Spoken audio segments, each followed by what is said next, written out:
સુરતના Sachin station road પર LD school સામે સોમનાથ ટી સેન્ટરમાં મોડી રાત્રે ચોરી, તસ્કરો સીસીટીવીમાં કેદ, વિડીયો વાયરલ। સુરતના સચિન વિસ્તારમાં રેલવે સ્ટેશન નજીક આવેલી સોમનાથ ટી સેન્ટર નામની દુકાનમાં મોડી રાત્રે ચોરીની ઘટના સામે આવી છે। તસ્કરોએ દુકાનમાં ઘૂસીને મચાવ્યો હતો તરખાટ અને ચોરીને અંજામ આપ્યો હતો।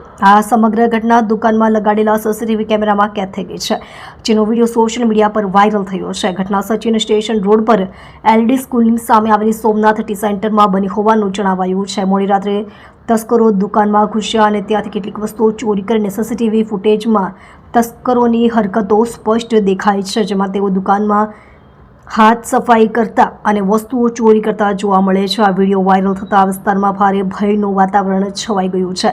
સ્થાનિક વેપારીઓ અને રહેવાસીઓમાં દિવાળી પહેલા ચિંતા વધી છે, કારણ કે આવી ઘટનાઓ વધુ વધી રહી છે। સચિન પોલીસને ઘટનાની જાણકારી મળ્યા પછી તપાસ શરૂ કરી છે। સીસીટીવી ફૂટેજના આધારે તસ્કરોની ઓળખ કરવાનો પ્રયાસ કરાઈ રહ્યો છે અને 4 તત્વોને પકડવા માટે પોલીસની ટીમો તૈનાત કરવામાં આવી છે।